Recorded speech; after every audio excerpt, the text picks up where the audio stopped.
Hello, my name is Mike Smit. I'm a professor in the School of Information Management at Dalhousie University.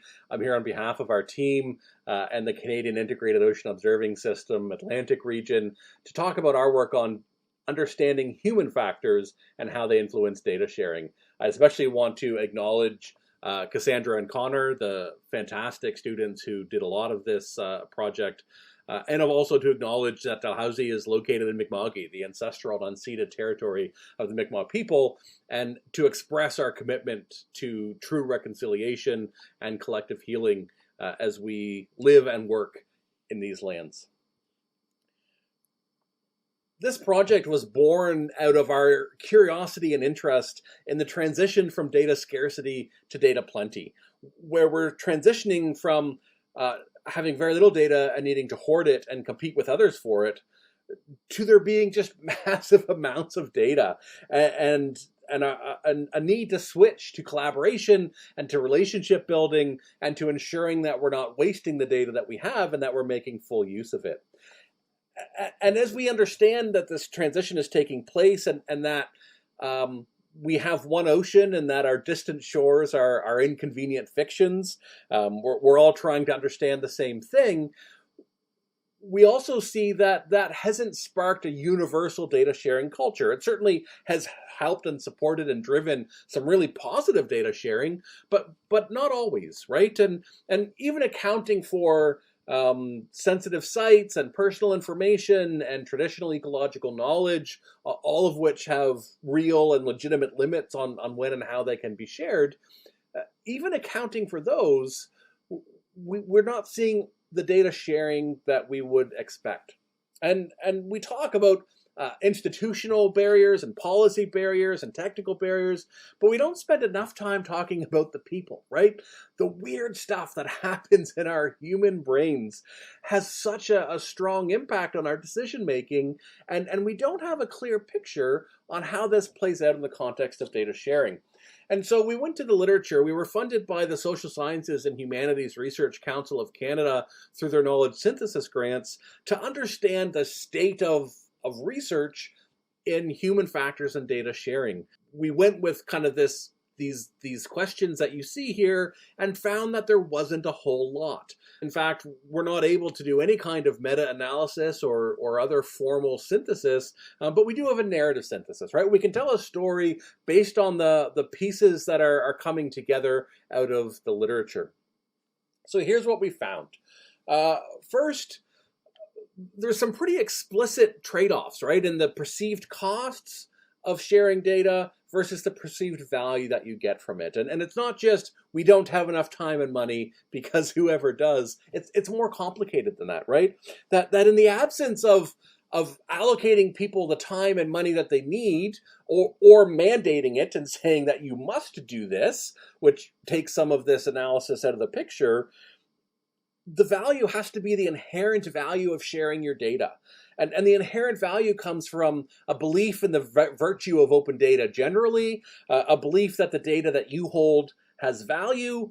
And it turns out that a lot of people don't believe that their data has value to others, right? Like, who could possibly ever want to use this is a thing that people say. No one would care about this as much as I do. And sometimes that's probably true, but sometimes it's not, and it's really hard to tell which is the case. And so this challenge of seeing the value in data is challenging.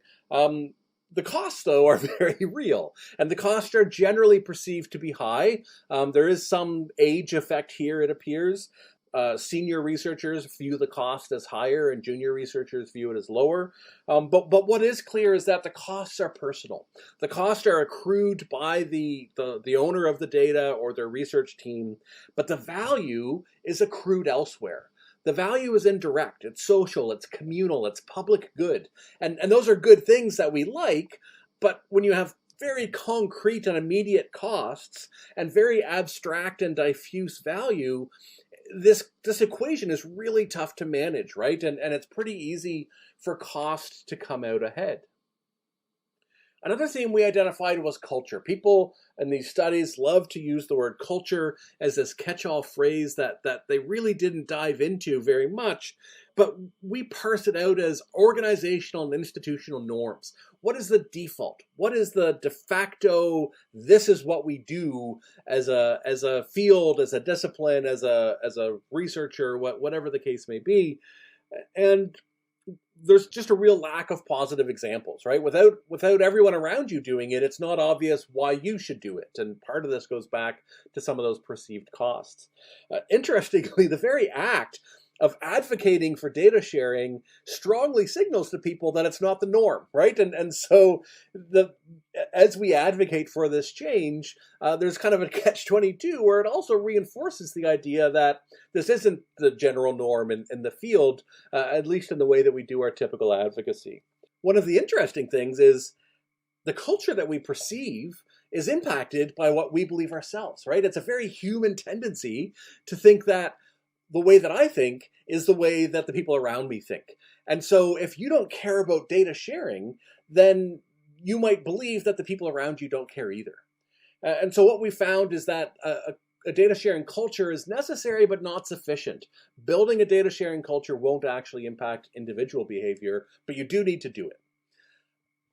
A third theme is real and perceived skill and knowledge gaps. Right? Skill is what you know how to do. Knowledge is what you know. And the gaps are direct and indirect. So some of the gaps are, I just can't do this thing. But other gaps are, I don't understand privacy legislation in my area.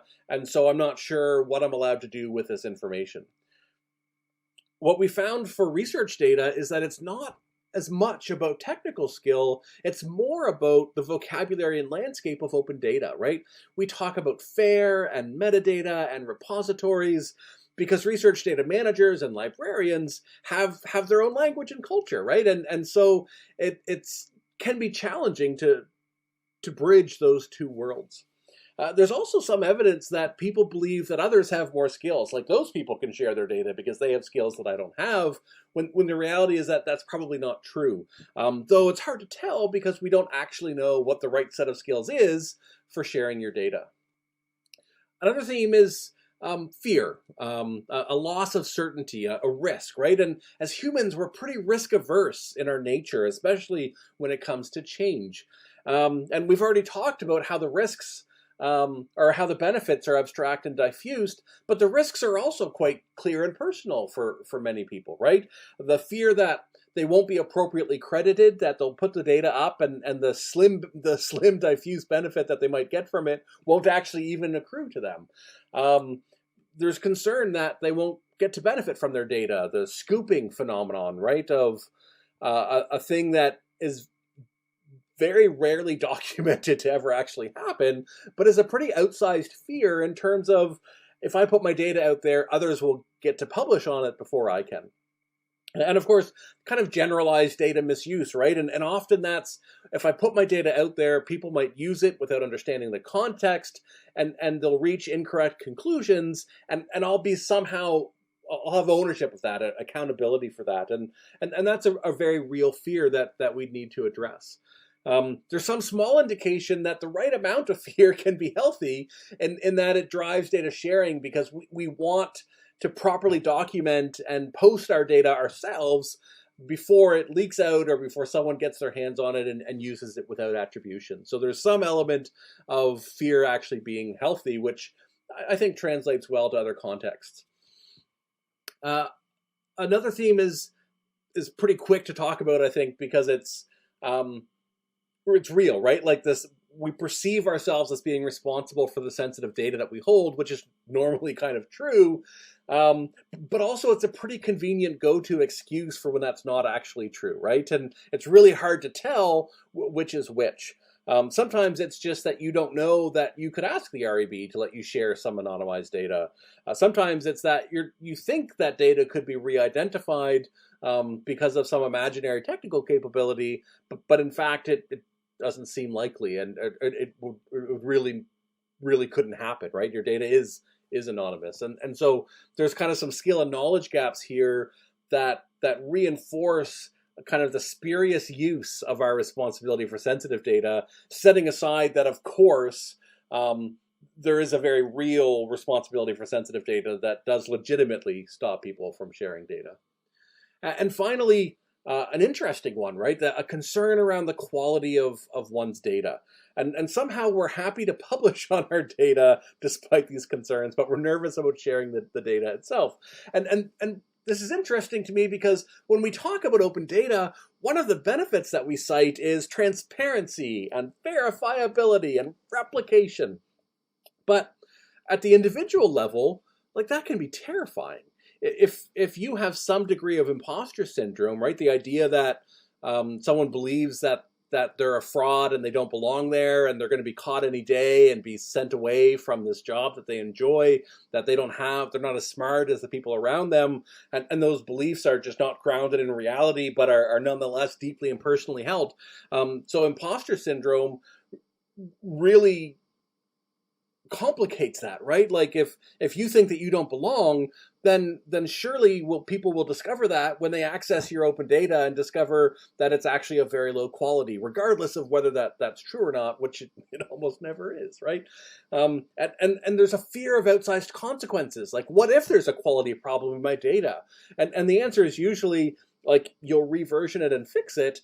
But the fear is, like, academic misconduct and I'll get booted, right? So there's an individual element to data quality that is out of alignment with the benefits that we cite of the actual act of sharing data.